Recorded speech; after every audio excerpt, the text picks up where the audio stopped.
Well, hello and welcome to Edge Radio Australia. It's time for the Greater Wealth, and we're in what can I say? Strange environments right now. We are right now building our new studios. So, look, he couldn't come in. He's been put in the naughty corner. He's at home or another, probably in his office. Actually, I shouldn't be so presumptuous. It is, of course, the man behind the Greater Wealth, the man behind Blue Sky Factory, it's Derek Whittaker. How are you, mate?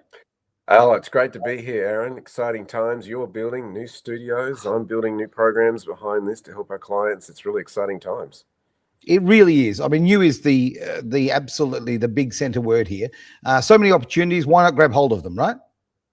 Absolutely. I mean, people don't realize that we're really into an industrial revolution that's about to unfold. And within that, there are so many opportunities. But if you don't take action, you are going to be left behind because it's not stopping for you. And it's an accelerated rate. We are at accelerated times. And I don't think people are, I get the sense they're in a sleeping slumber about it all, Aaron. And there's one thing about building wealth. There's also being on your toes. But you've got to really recognize the times you're in and move accordingly. So there are seasons where you need to rest and you need to catch up and you need to do this. There are other times and seasons where you got to work overtime to make it happen. It's like a harvest time for a farmer, right? Well, the seeds in the ground, okay, cool. Let the rain do its thing. Let it water the earth. Let the seed grow. But at harvest time, it's all hands on deck. You better get that in, and you only got a window of opportunity to do so. And so it's recognizing the season you're in. I thoroughly agree. And look, next time one of those rest opportunities comes along, can you let me know? Just let me know. I'd be very happy to know about that. Because right now, man, the harvesting is taking all of my time. But as I say, it is just, it's a very clever thing you say, because it is very true. You've got to know when to conserve your energy, because when opportunities, when movement, when the world is moving in a way that you can take advantage of and create a better future for yourself, why would you not jump at it? Absolutely. And it's so critical you have the foundation in place first. Most people aren't working on themselves. And I find that is a really big concern because, I mean, just put it in financial terms. If you're miserable without money, you're going to be even more miserable when you have a lot of money. It simply amplifies it. And so if you're not working on yourself, improving your skills, your mindsets, who you are as a person, growing in that, then, you know, not only is you're poorer for it, but the world is poorer for it. The world needs you doing your assignment, which is so critically important. I want to just draw our attention today to a situation that is really unfolding super, super fast. And that is not only the world of artificial intelligence, as we know, but couple that, it's like a double-headed steam train going on. And that's the world of quantum computing. And a lot of people are just absolutely asleep to these two opportunities. They're coming at us like a locomotion when you combine quantum computing with AI. Man, it's supercharged. And if we have a look at Trump's executive order, which he signed just recently while he was there at the Oval Office, this is really, really pertinent as to what's going on. I'll just outline it quickly before we see the signing. But he signed two executive orders boosting quantum computing and wanting to develop a powerful quantum computer for scientific research by 2028 and enhance cybersecurity against future quantum threats by transitioning to post-quantum cryptography by 2031. We saw a really bizarre thing happen with Anthropic, one of the AI companies, getting an order by the US government to shut down one of its AI programs just a few weeks ago. And what was incredible about that was that, it was looking at it as a national security. Now, I haven't verified this, but the word on the street was that it had hacked into 3 different banks in the US AI. Yeah, within hours of being launched. That's what I've heard on the street. I haven't. And of course, being security risk, you're not going to get a lot of information that's quantified. No, you're not going to get that confirmed, are you? No, funny that. Okay, all right. So shall we jump into that video then? Yeah, let's have a look. Quantum technologies represents the next generation of innovation across computing, sensing, and networking with enormous significance for our country's economic growth, scientific research, and cyber security. It's really a big deal that we're doing today, and the country is doing really well, as you know. In 2018, I signed the National Quantum Initiative Act into law, which led to doubling the federal government investment in quantum research and development. I think you all know about that.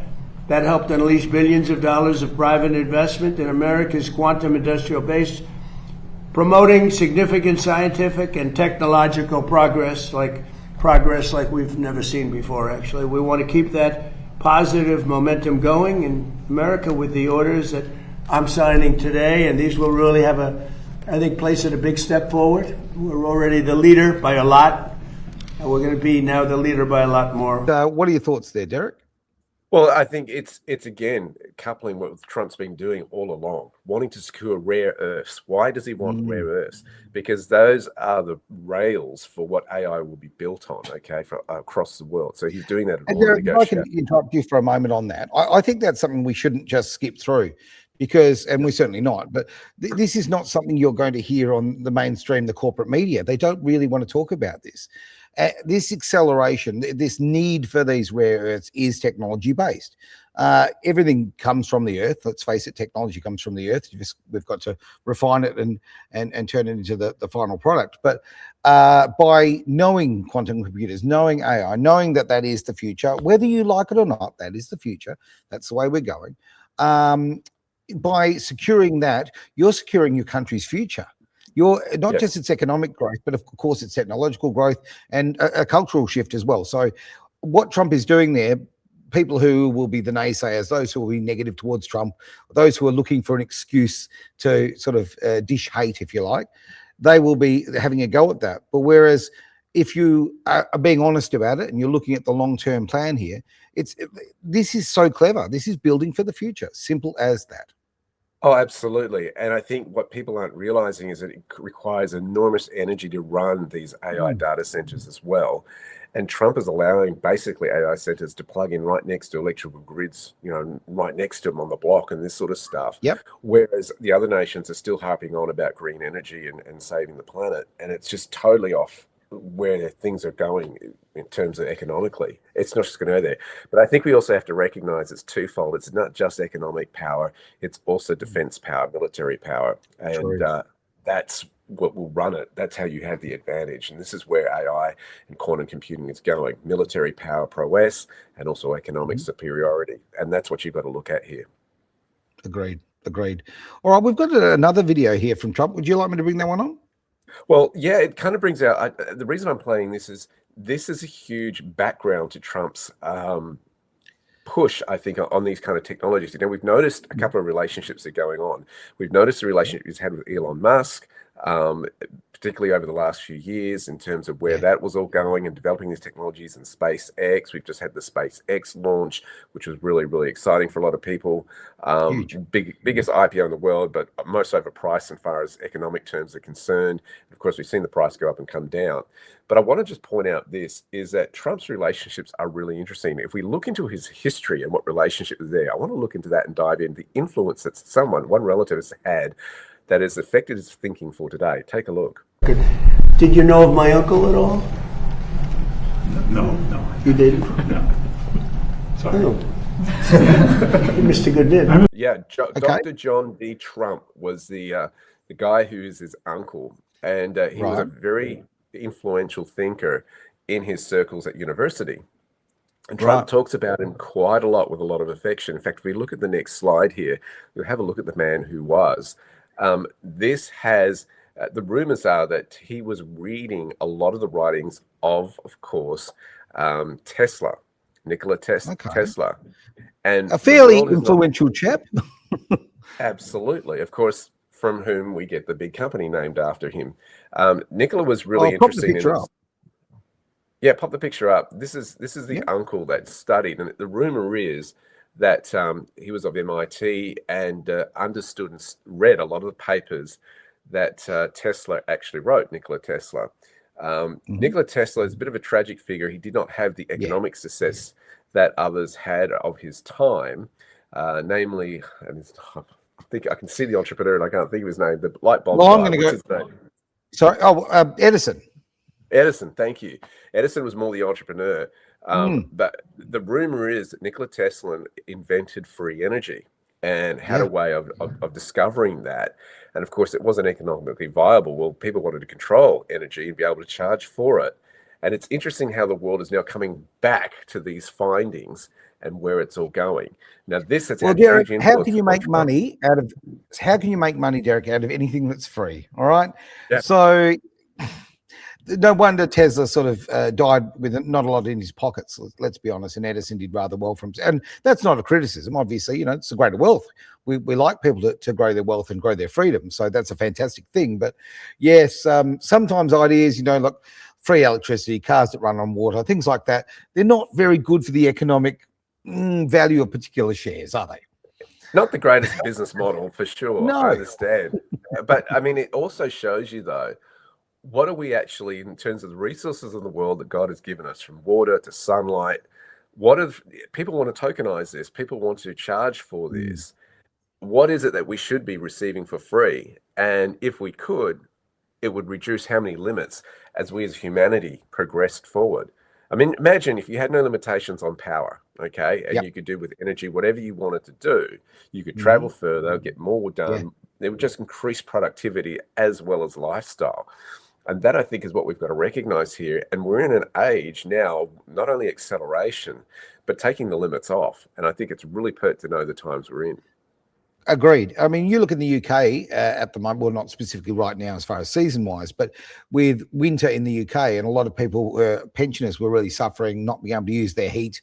People are dying because they can't actually access affordable energy because of this ridiculous, and I mean, this is my opinion, but based on this little thing called science, this ridiculous dream of the green future. Right now, I am an environmentalist. I care about the environment, so this is certainly not a negative thing towards the environment. It's a very positive thing, but you've got to know the resources you have, and you need to know how to maximize them. And the current green dream and the client cult, as I would like to sort of call it, is very much pushing the price up, and it's causing look, lifestyle is one thing, but people literally cannot afford heating. That's a big issue. So long term, we need to find better ways, and free energy would certainly help out. And how many of us were told growing up, turn the lights off because it's costing us money to have them on? Well, true, Well, right? But imagine I'll if it interrupt was you free energy. if I may. If I may, and my apologies there, my friend, but you are a father. I am a father. Part of becoming a dad is you need to get obsessed about turning the lights off in the house. What's this light on for? What's this light on? Come on. It's just part of dad life.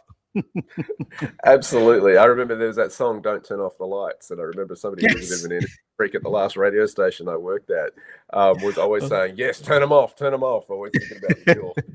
It's a passage of fatherhood. Yeah. Oh, there we go. Crazy stuff. I believe we're recognizing the times that we're in here. In fact, as I pointed out in this next slide, we have a look at this. This image shows where it's going, and it proves the point. Somebody else is excited, or another organization is excited about quantum computing. Take a look at this, where the Department of War put this out on social media: quantum dominance. Where we go one, we go quantum. And so that is really fascinating. Again, it reveals the hand, not only just about energy, but it's also about military power. And of course, can you imagine the world? We've seen the videos of, humanoid robots going out there to battle with military prowess. It sounds like sci-fi. Listen, that sci-fi it's no longer fiction. It's fact. It's fact. Yeah. That's the thing. And I mean, I don't want any wars, full stop, whether robots are fighting them or humans. But end of the day, I mean, you look at the massive numbers of men and women who have been lost over how many generations because of war. If you're going to have them, I would rather electronics were fighting them than human beings. Yeah. Stick around to the end, because I'm going to talk about how this applies to you and I in just a few moments. Okay. But if we have a look at further where this is all going, Elon Musk, if we put up the next slide, he's continues in his dominance. And the rumor is all these Teslas that he's been selling, Aaron, they're actually linked to his AI data centers, right? So, he's bringing out the driverless car. Yes. People who buy Teslas are really information gathering for him to put all that together. It's incredible what he's done, linking it up with SpaceX. And then you see headlines like this: so SpaceX showed investors prototype of Elon Musk's new AI device. A sleek handset-like prototype was designed to integrate AI technology from SpaceX's AI. Now, AI is really driving SpaceX. It's really been the satellite stuff that's been profitable for him. Of course, Okay. the Starlink process where it's all connected. And if you can't see the dots lining up here and where it's all going, where you can get internet in pretty much any area of the world thanks to satellite technology now, my friend, it's obvious where it's all going. We're far more Of course. connected. And of course, this information, where is it all going? It's going into these big AI data centers. I'm going to take you on a left tack here. You're a spiritual man there, Derek. Okay. With all of this technology that gets involved, how, and I don't want to make this a 4-hour TED talk, but in a sort of short thing, the separation between ourselves and the electronics and the AI, I think it's something that's really important to maintain. And I certainly hope we can do that moving forward. I hope we can, because AI is with us. This kind of tech's with us. We have to deal with it. We have to embrace it. We have to make the best of it. But yeah, we still have to remember that we're an organic creature. We're human.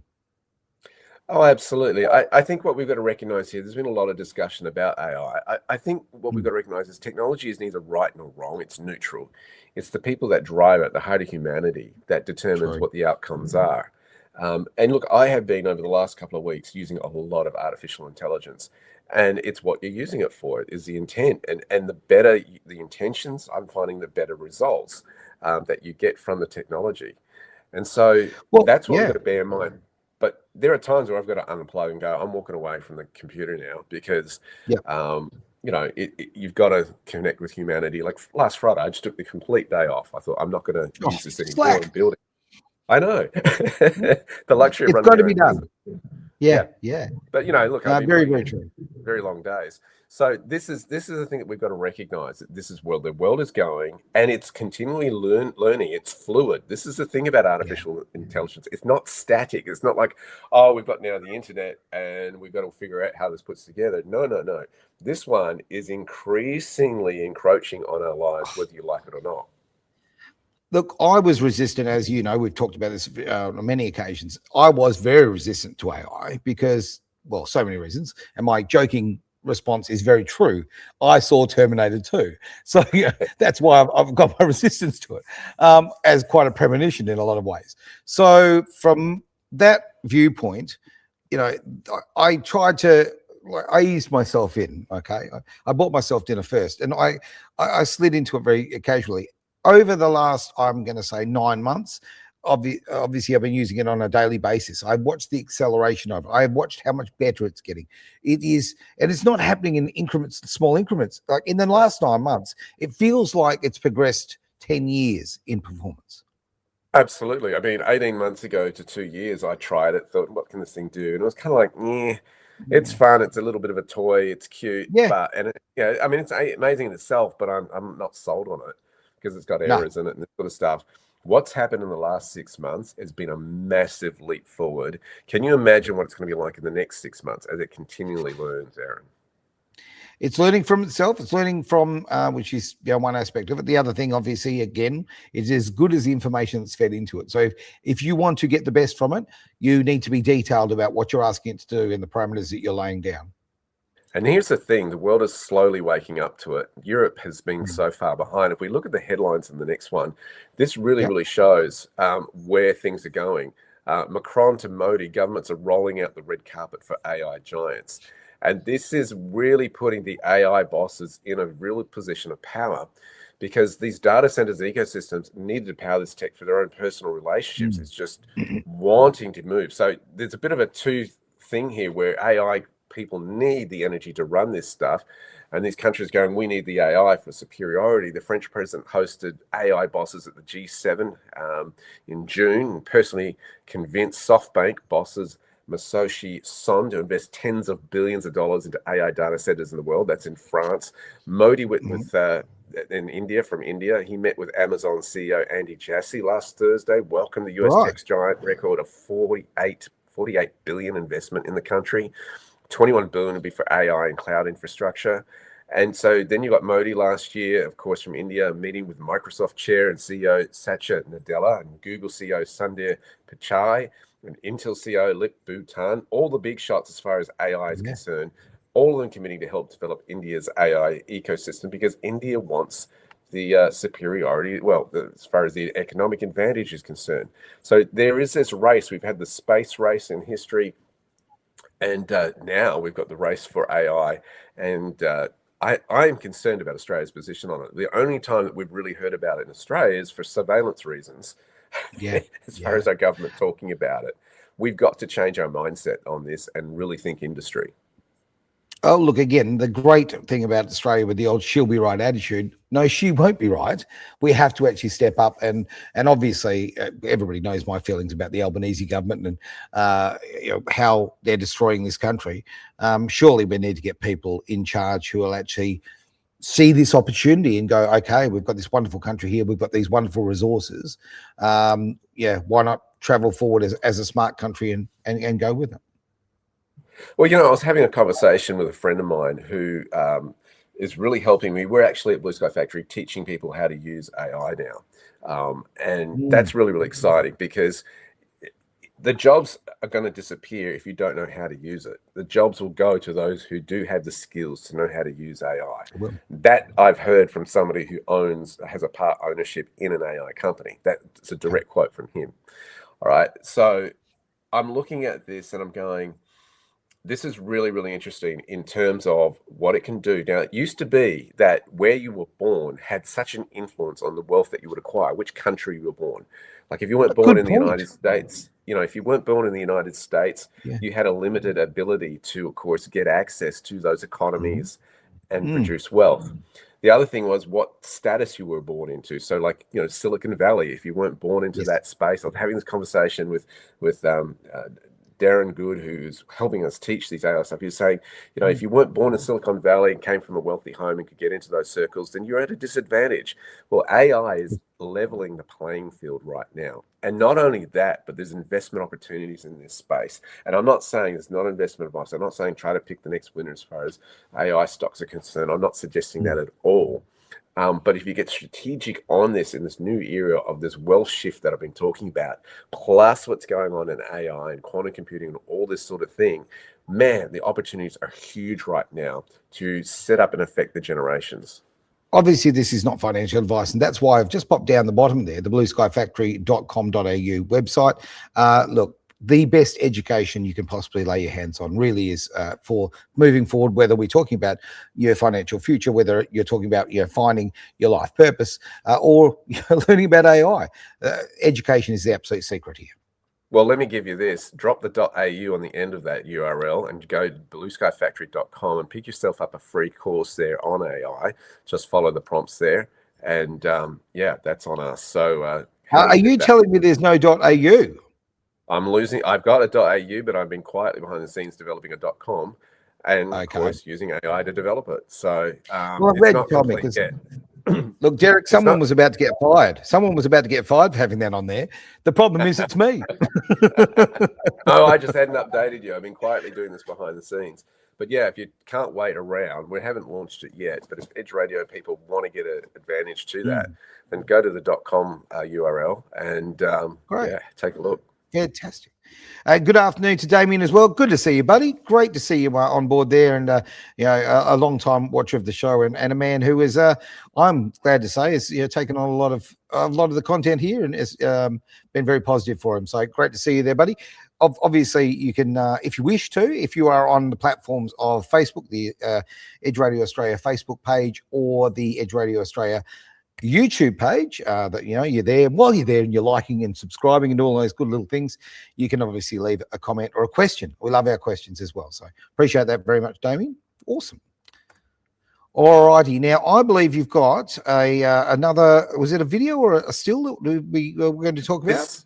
This is a video, and this is, I always find it fascinating what Scott Bessent, the secretary, says on national matters. And I really think this summarizes that the attitude that America is taking, where it's going. But it's such a lesson for other nations and allies to learn from and glean from. Have a listen to the wisdom in what he's quoting. And he's quoting history here. Economic security begins with national capacity. We have rediscovered at great cost what Alexander Hamilton taught us around the time of our founding, that every nation ought to endeavor to possess within itself all the essentials of national supply. That our strength, in other words, is derived from what we can build, for the nation that cannot produce what it needs is not truly secure. The nation that depends on its adversaries for critical inputs is not truly sovereign, and the nation that reduces its economics to consumption is not truly prosperous. Basically saying that any nation is dependent on other nations for those critical inputs to where it's going is not in a place where it can determine its own destination and, of course, economic future. And that's really where America is headed back. Of course, America first has been the foreign policy that the Trump administration has brought in. And you can see how it's setting itself up to move forward and be the powerhouse while it celebrates its 250 years of independence. Yeah, a big day for the Americans just a few days back. Yeah, 250 years. Quite a celebration. Absolutely. And as a country that fundamentally, certainly on its structure, is an experiment, right? They're doing it different to the entire rest of the world. So to be successful, and obviously there's things in America that don't work, like any experiment and like anything in life, there's an upside and a downside. But I do like it. I like the direction they're going in right now. I really do. Again, they're building their own sovereignty and their own strength and their own independence. Well, it's really interesting at this time of the 4th of July celebrations, it's recognizing that freedom does not come cheaply and it comes at a price. And it has to, once obtained, be defended. Otherwise, others will tear it down very, very quickly. And I think with the Biden administration the last few years, there's a lot of nationalism rising at all-time highs within the country that certainly is celebrating that. And it's ironic how it all comes together 250 years in. Quite a big date, a big time in America is they're now, but also their future. I think exciting times. And why some people will say, "Hey, why, Aaron? Why are you so enthusiastic about America?" Because guess what? I love Australia, and Australia tends to follow America just a little bit. So if they're going to prosperity, and we do the right thing, and we tap into the positive things that America's doing going forward, then it's great for our kids, our grandkids, and beyond. Oh, absolutely. It's the biggest economy in the world. We share a lot of values with the United States, and particularly saw it as the fellow ally after the Second World War. And that relationship has been enduring through the years. Yes, it's changed with the times from time to time and looked a little bit different. But there's a lot of lessons to be learned from that. And I think, one of the cultural differences that we have in Australia to the United States, and I say this as someone who has appreciated both cultures, and you take the big good with the bad. And there are things about Australia that I love that I think, have the upper hand. And there are times where I think the United States has the upper hand. And one of the things where I think the United States has the upper hand is this. Well, Australians are sitting around wondering if it can be done. Americans are asking, how soon can we start? And I think that is such a different mindset, particularly when it comes to entrepreneurship, investments, that we can really learn from. Well, if you want to change your mindset and move forward, get onto this guy here. It's running on the bottom of the screen, blueskyfactory.com.au, or you can drop the AU, blueskyfactory.com, and get some of the best information. The courses you do are amazing, and I don't say that with just, hyperbolic rubbish. I've done them. They're amazing. And for a guy like me, I appreciate you holding my hand and taking me through the journey, because it's a lot of people are intimidated by courses like that. They think, it's going to be above my pay grade. And it certainly isn't. Absolutely not. And they're explaining in such a clear, precise way that you quite frankly, I really enjoyed the journey through them. So if you want to change your mindset, if you want to change your future, get on to blueskyfactory.com.au or drop the au.com. Easy as that. Oh, thank you for that, Aaron. Absolutely. Yeah, we like to look after people no matter where they are in their journey. There's something for everyone. And you can be anywhere in the world, can't you? Because you can do, like right now, obviously we're building the brand new studios here at Edge Radio Australia. So I'm running out of a very temporary studio and until such time as probably next week, we'll be in the new one. I shouldn't have said that, should I? Putting a bit of pressure on. But you got to have goals, man. You've got to have goals, absolutely. So you know what? You can be part of the courses just simply from your phone. you don't need to make excuses. You need to actually take that first step. Action is the first step. So take that step forward and improve your financial literacy and your education that way. Because I mean, this show is obviously about the great clash between politics and finance. And, you know, we want people to define their life purpose. We want people to build a financial future for themselves and their family. Oh, absolutely. Absolutely. Because what's the point of making all this money, but you don't know what you're doing with it and your world and life is falling apart. So it's Completely absolutely agree. critical to be in that space. But you know what? I was put on this planet at this time for this reason. And then you just go for it from there. Sounds good to me. It's the end of the show. Thanks very much for being part of the Greater Wealth here on Edge Radio Australia.